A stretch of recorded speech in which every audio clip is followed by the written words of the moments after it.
Hi and welcome back. I'm Ben. And this is Joe.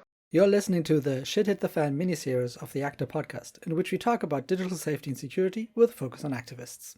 This is a mini series of short 20-ish minute episodes of conversations between the two of us on various topics on activism in these chaotic times. Today we're going to talk about general device security hygiene. In particular, we're going to talk about encryption, secure passwords and password managers and why you should use one, and two-factor authentication.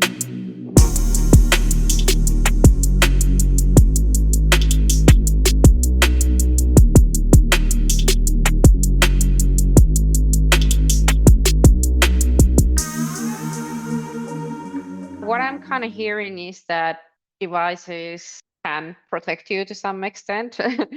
For example, if you can take a but they can also be a tool to compromise you into some extent. So talking about that, when we talk about secure devices or device security, what are some sort of practical steps you should do once you start evaluating this threat model? So I mean, that goes into the area of personal hygiene, and that is something I would recommend everybody does.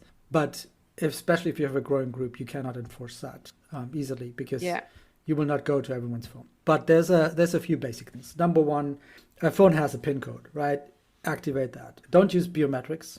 Biometrics can be useful, like the fingerprint or the Face ID. However, in most countries of the world, even in otherwise legally fine countries, police is usually, when they arrest you, allowed to use anything on you to unlock a phone. If they only should need to put your face in front of the phone and it unlocks, they get to use it. They get to search it. Same for the thumb.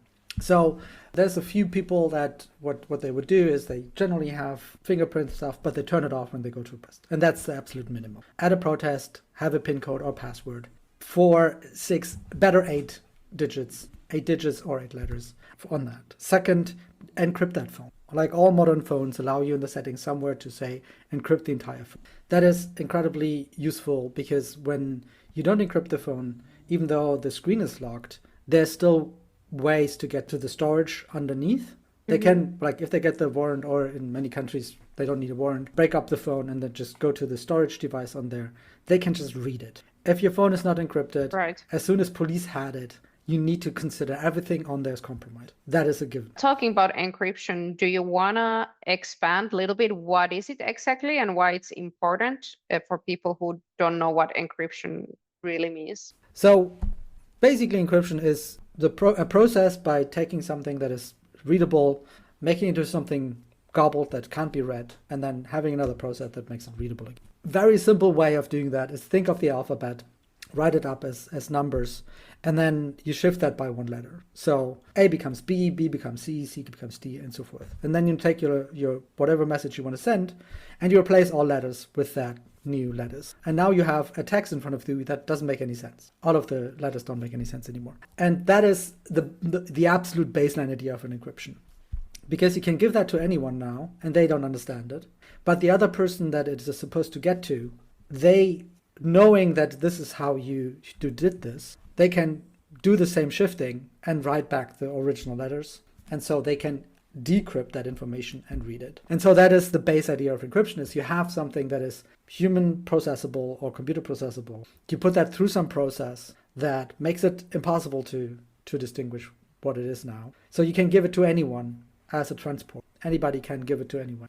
And that is already like very old, like in the medieval times, when courts didn't trust the people that were delivering mails between courts, they would use that, right? Just to keep things private. They had keywords and they had different mechanisms to do that. And so that is the base idea of encryption. You need to know what kind of algorithm in this kind of the process has been used and what parameters of the process has been used. If you don't have both of these information, you do not understand them. That is what encryption should do. And so, for example, a parameter in this process would be how many letters did you shift, right? Did you shift 1, did you shift 6, 5 or something? And you can make it just like the simple one that I described now is very, very easy to crack if you think about it, because if you think about language as a thing, if you use English or many Latin languages, you will find certain letters are used a lot more than others. So I could look at the garbled information and I could make out which is the letter used most often. and assume that, for example, I assume it's an English letter, then it would be an E. So if I know that this is roughly what you've been using and I look at where's the E, I could probably decipher, figure out the parameters that have been used to encrypt that message and read it. And so a good encryption algorithm and process and a good set of parameters mean that this isn't possible. The process I've described was cracking an algorithm, where I have a way to not having to know the details of the algorithm and the parameters being used to still read that message because the algorithm has this weakness that it's just replacing every letter, right? So a way to get around that is that now we say, okay, every 10 letters, right, I shift by another 3 letters. So that makes it more garbled. And so now I have 3 parameters that you need to know in order to actually decrypt that. How much do I shift at the end? At what position do I shift more? And how far do I shift then again, right? And so these parameters and the algorithm together, that make an encryption. There's a bunch of algorithms. There's been a bunch that have been broken as well. Good encryption is still a topic of research, but there's a American National Institute for Standards and Technology, NIST, every couple of years has a big competition.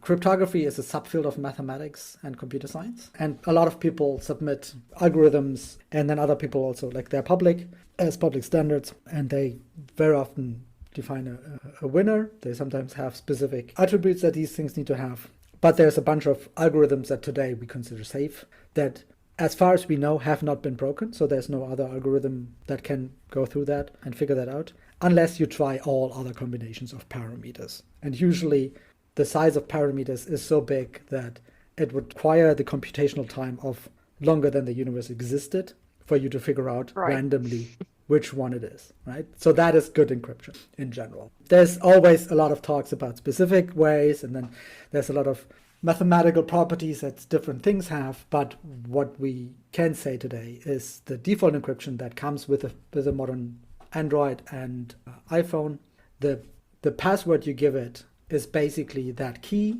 that parameter, or that parameter is derived from that, for that algorithm. So unless you know exactly that password as well, the stuff that is stored on the device is completely garbled to it. Right.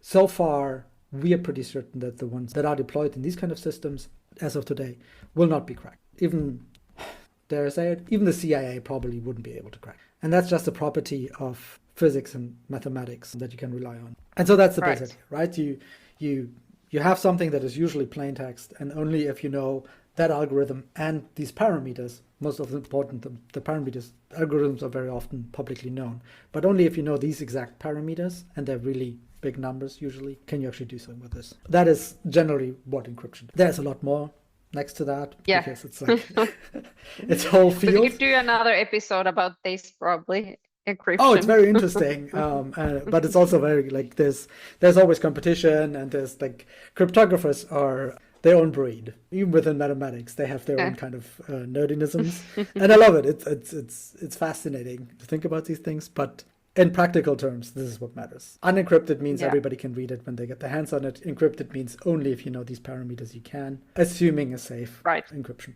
Okay. That's a pretty good summary in one sentence. Yeah. Okay, so you mentioned, I little bit interrupted you in there, but you said encrypting is one of those measures that you should. So encrypt your devices. Yeah. In particular, smartphones and laptops and pads and that kind of stuff. Yeah. All right. And probably you can find also a lot of information how to do that online, depending your device, right? Especially for activists, there's a few handbooks, there's a few guides to do this kind of stuff. There's always like slight variations in what they recommend, but all modern platforms allow for that, like at least Android and iOS. I am not sure on the latest Windows Home version because they really trimmed it down, and I'm not sure if they still do it. So if your operating system does not allow you to do that by itself, there's usually software that you can install that allows it. Otherwise, Mac does it. For sure, Linux also allows you to do that. All my devices fully encrypted. Right. I should probably do that from my laptop. I don't think I have done it. Yes, you should. I mean, like, if you're handling with sensitive data, especially as an activist, that is the minimum you want to do. As soon as police otherwise had access to that device, you need to assume everything that on there is compromised, and everybody who's been mentioned on there. Is there anything else So we talked about encryption, Yeah. and secure passwords, PIN codes. Is there anything else that is kind of in the basics Yeah. that you should do in order to protect yourself? That is an absolute must go, a strong password. And generally, there's so many passwords you're supposed to remember, a password manager. There is no way that Yeah. in modern times you will have good, strong passwords for all of these systems. Always use a Yeah. password manager, have a good, strong password on that one. That's the only one you need to remember. Generate everything else with a password. My password manager by default generates 45 Right. letters, strings for everything. I have not remembered any other password in like 15 years or something. And I have everything for like 20 years of Right. password history in that device. So Right. that is just, and a new password for every server as an absolute minimum, because if it gets compromised, if it gets Yeah. out of hand, it cannot be used for. In the same vein, if the provider you're using, Yeah. kind of, don't know, Blue Sky or some other thing that you log in with has two-factor authentication, use it. It is meant as a protection for you. Very often they do that by default now. If you have Right. an email address, that you get also an email sent with a code that is added. But you can also have like the app on the phone that gives you a one-time token. You can have a YubiKey or something else, but it does, like that goes into the sophisticated area where if you really need to look into this kind of additional security, you might want to have a consultant anyways that helps you also set this up. But by default, if the service provides it, at least the one-time key code generator on your phone is probably a good idea. It's a very simple safeguard that if for some reason somehow your account gets compromised and somebody got the password or got that service to reset the password for you, they will be prompted with a second screen that says, hey, you have a second device, prove that you're still you. That is the idea of two-factor authentication, is that there's two factors. There's a password that you know and a second thing that is, for example, the ownership of the phone.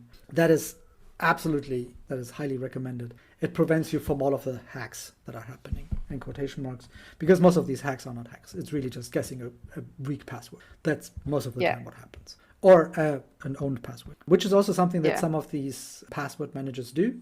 They check against publicly known databases of leaked passwords, so they can tell you like the password you're using is not secure. It has been proven to not be. There's a bunch of them. I use an open source version. I'm going to give a link to the opt-out project. They have been using 10 days of opting out, and they had a password manager in their list. Yeah. Unfortunately, their current recommendation is the Proton Pass by the Proton Mail people, who just recently turned out to support the Make America Great Again project. So there might not be my recommendation at this point, but I've also not used it. Oh. Yes. Yeah. So you're talking about Proton Mail. That's pretty common, well known. Like if you don't want to use Google and stuff like that. It had made some yeah. waves, Okay, that's good in to the know. scene, because it was one of the good guys, right? But they came out of some, like, it was only a Blue Sky post or something like that, but they came out in support for. And you're like, oh, great. Perfect. Okay. That is unfortunately a thing. There's inside the entire crypto and crypto anarchist space, there's a strong anti-Americanism, but also anti-establishment thing, which by itself is good because criticism is good. But there's like very often it's really harsh to, if not over the border of conspiracy myths. And it's unfortunate. A common occurrence. Yeah. To say that. Okay, well, that's a shame.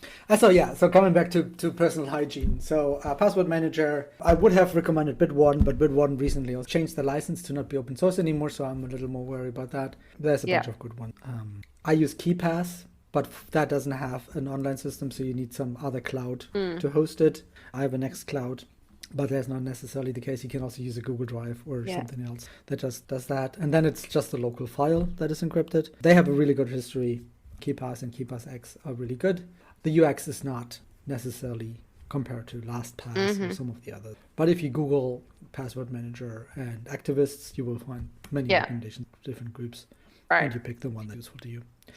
On that note, some of them, like Bitwarden, also have, especially the hosted ones, have group features, which is very useful for activist groups if they share, I don't know, the Instagram account or that kind of stuff. That's definitely useful. Definitely better than having a Google Doc with your password, which is what I still know some activist groups do. So please don't Don't ever put your password anywhere in plain text. Assume, as soon as that happens once, assume it compromised. If you have to send it over chat, make sure it's an end-to-end encrypted chat, and otherwise don't ever. And then don't come back to me and say like, oh, I got hacked. No. You gave someone your password. That's not being hacked. I'm sorry. Oh, well. Okay, so that's good to have some advice also what definitely not to do. I think I have done that in the past, but if that gets compromised, I don't think it's any important. But just don't do it in the future. All right, so we talked about two-factor authentication. So that was basically the measure that it probably sends a code to your via text or somewhere or email, and then you need to or a device, and you need to then double kind of confirm it. So minor injection here. Phone numbers are not safe. So if you're two-factor authentication, it depends on your threat model again. But if you might have noticed that if you go to a different country, you're still available under your same phone number, even though the organization that you have that phone with doesn't have an entity in that country. That already tells you something about the backend system that exists. And that is a big group of many companies that have specific protocols and trust to each other that allows you to route that. So if I now in a different country use my phone, it identifies against a different provider, and that provider uses that information to go to the original provider and say, hey, I'm now in charge of that phone number. So anything that goes to that phone number, give it to me, I give it to the user. That has been shown to be compromisable. I can make certain providers do that in the name of it. When they show in famous movies, I cloned the phone, that is actually something that you can still do. You can have multiple SIM cards having the same exact phone number, which means that an SMS that was supposed to go to you could also go to me, and you would never know. SMS by itself is not a safe protocol, which is one of the biggest criticisms around Signal and WhatsApp, is that this particular information and that particular way of authenticating isn't actually something you can consider safe. It can be hijacked. Yeah. And it has been hijacked in the past. We know of cases. So two-factor authentication via SMS is not considered safe. It is an acceptable means for many processes to do initial authentication. So I have an email address, you sign up with my service.